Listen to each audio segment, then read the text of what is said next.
We're good. All right, to everyone out there in Colonial Land, how are you guys today? Thank you for joining us for another one of the Colonial interviews. I'm here with Donna Romero, right? Yep. And now the spotlight is on you for all the tough questions I have. Are you ready for all this? Bring it on. Bring it on. All right. So, I know you said that you're relatively new to Colonial. So, what brought you to us? Yeah, I had done a lot of stuff at Players Club of Swarthmore over the years Okay. since I was like 19, and I did a show with Joan Bickle at Players Club, and she was just a stitch. We were in this crazy show where like she murdered me at the end. It was nuts. And JP came to see that show, and JP and I did shows in high school like 1,000 years ago, so we hadn't seen each other.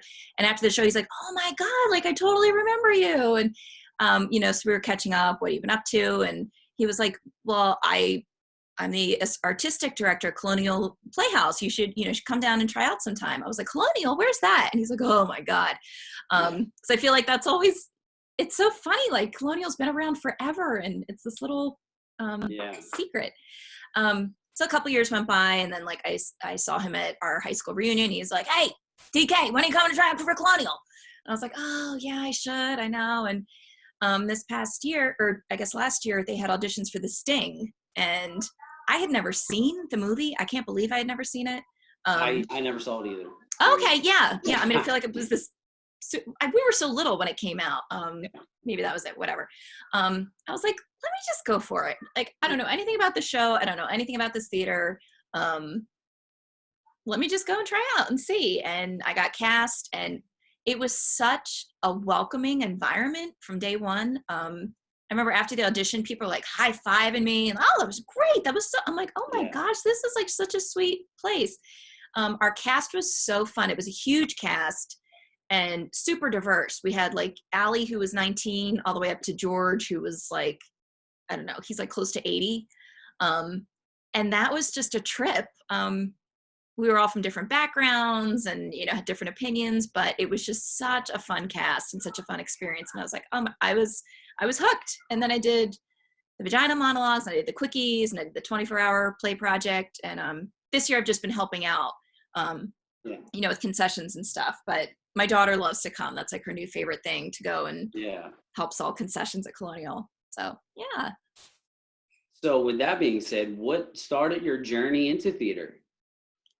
Oh my gosh. I started really young. My parents started taking me to shows when I was like 3 or 4 years old, to Upper Darby Summer Stage.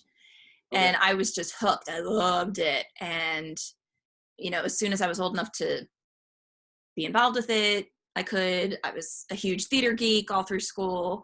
I've always done it, but never wanted to make it my profession. I teach theater now, and I really love that, but I never wanted to do it professionally.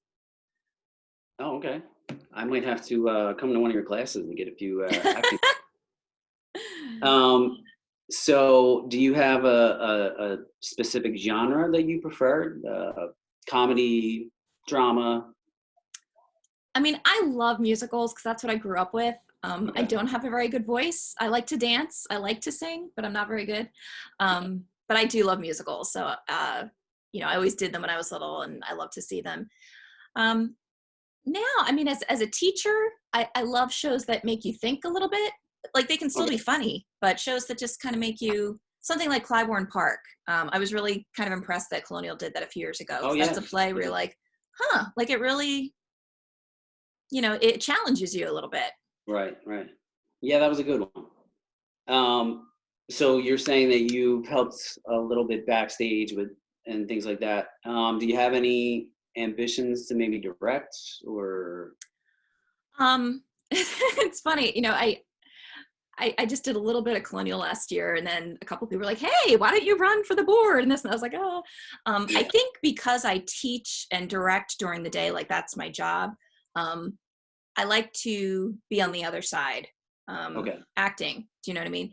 Right. I think it's, whenever I do a show as an actor, I always find I'm a better teacher on the other end, because I think it's really important for my students to hear like, oh, I had an audition last night and I think it really well. I really want this part. Or guys, I had this performance over the weekend and I missed a couple lines and I'm just really disappointed. And it's nice for me to understand when they go through that and vice versa. Yeah. So, yeah, absolutely. I mean, I'm not ruling it out, but I know how much work it takes to direct. So, Yeah. Yeah. So what do you do to prepare for a role? it depends on the role. Some roles don't require too much like preparation, I guess.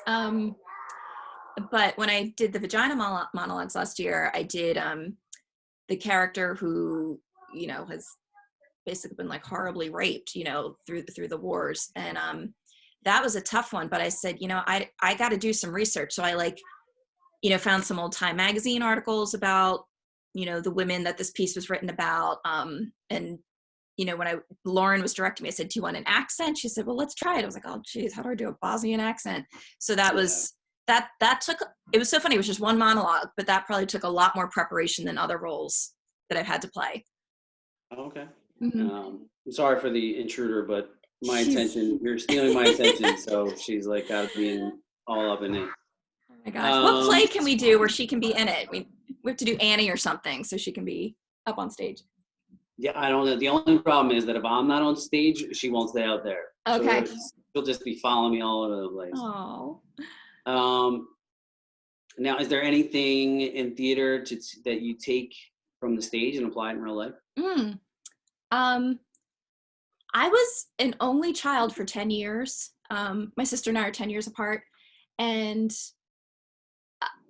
I think because of that, like I really wanted siblings and I, loved playing with kids in the neighborhood, but sometimes it was hard. And I think like you were saying in your interview, like theater really helped me to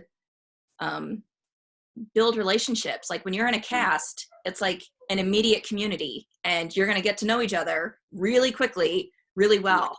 And so that has definitely helped me. And then getting ready for something like this, like, okay, I got to kind of put myself in the mindset of someone being interviewed instead of just laying on the couch watching Netflix, which I was, doing this morning.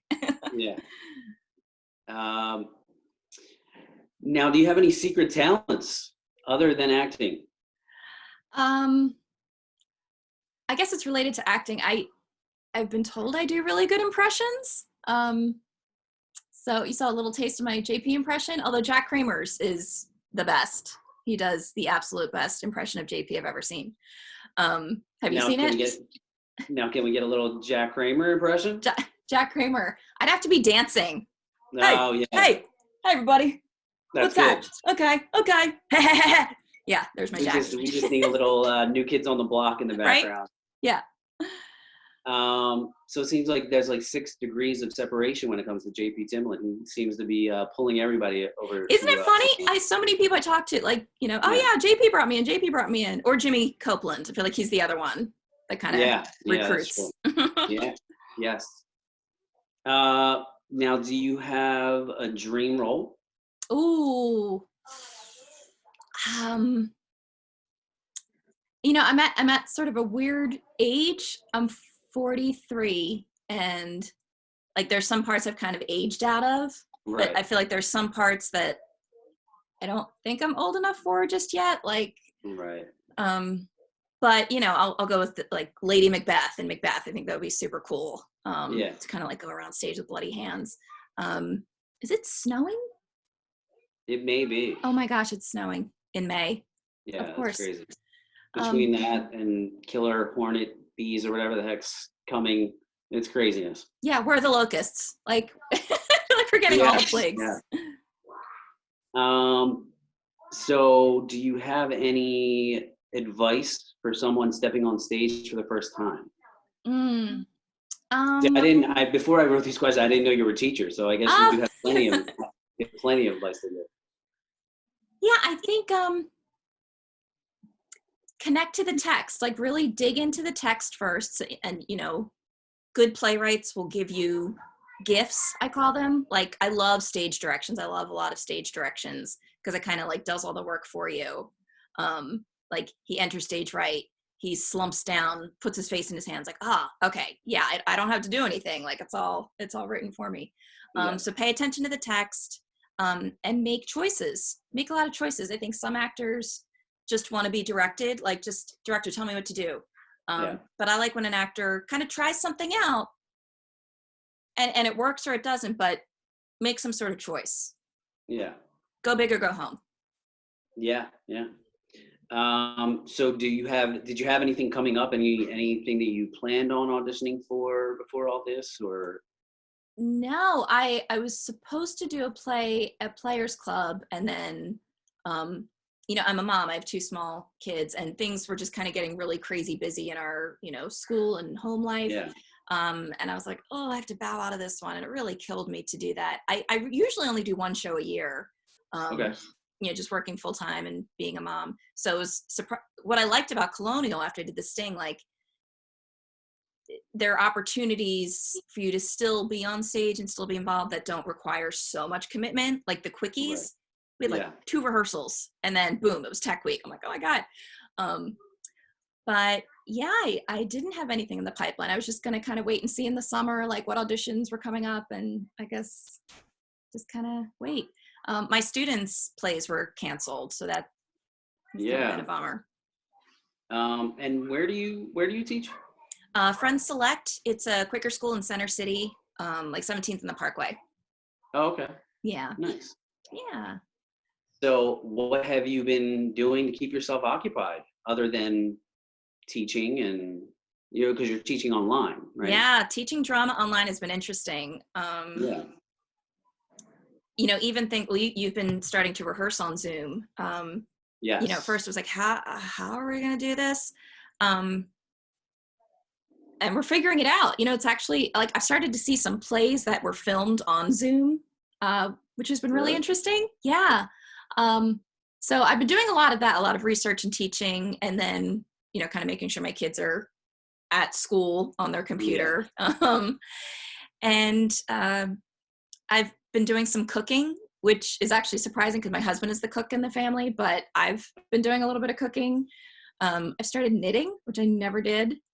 But on YouTube, you can learn anything. And then just walking, yoga. I make myself do yoga every morning.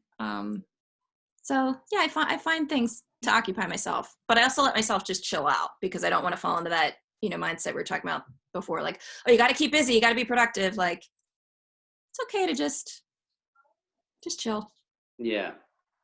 So you asked me about my favorite go-to song to jam out to, but what are some of your favorite bands, favorite movies, Wow. favorite newest Netflix addiction?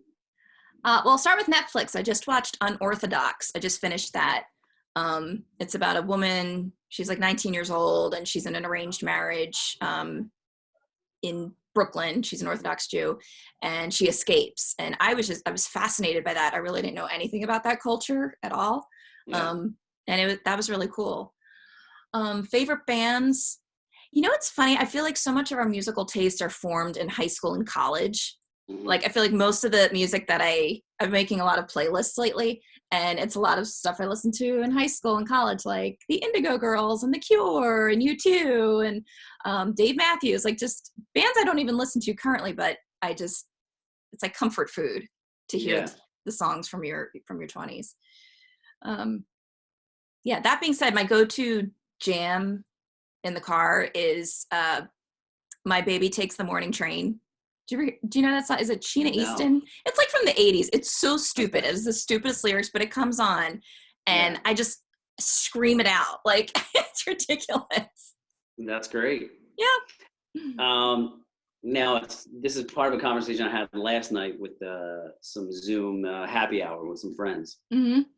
What is we were talking about the last events, like last time you were out and social, like to be able to go to like the last concert I went to go see Tool in Atlantic City. Oh, cool. And the last movie I went to go see was It Part 2. So what was the last time you were able to go to the theaters to see a movie? What concert, sporting event, anything like that? I remember it so clearly because it was the Tuesday before we went into quarantine, and we all kind of knew it was coming. Like, I feel like the week before, it was kind of like, Corona, what's that, huh? And then, Yeah. so every year my school's orchestra and choir does a big concert at World Cafe Live, which is Oh, such an okay. awesome venue. Yeah. And they've done it for years. And my school is very cool. They do very cool things. So it's not just your typical, like, high school orchestra concert. Like, they did this whole David Bowie arrangement, Yeah. which is just amazing. And a lot of the school community was there, and we just kind of knew. We kind of knew like this was our last hurrah. And Yeah. I don't think I've ever been to a concert that was so cathartic, because we were just really savoring it. Like, we knew that this was kind of the end before we weren't going to see each other for a while. So it was great to be together. The music was incredible. It was, yeah, I keep thinking about that. Like, well, that was the last big thing that Yeah. I did. Yeah. Mm. And I could hear it in your voice, like you sound like you're about to get choked up over it. Yeah. But it's crazy because, I feel as though reflecting back on those moments now gives you so much of a greater appreciation for them, Oh my God. Yeah. and so much of a greater appreciation for the things that we were able to do. Mm-hmm. And next time you go to an Eagles game, or concert or whatever, it's you never know what can really happen, which is just crazy. And it's like so many times I think we take for granted, because it's just so easy to go see your favorite concert, whatever. Yeah. And then something like this happens and just kind of changes life. So it's, I don't know, it's pretty cool. Mm-hmm. It's cool in a sense that now we can like look back on those things and like really appreciate it so much more. Yeah. Yeah.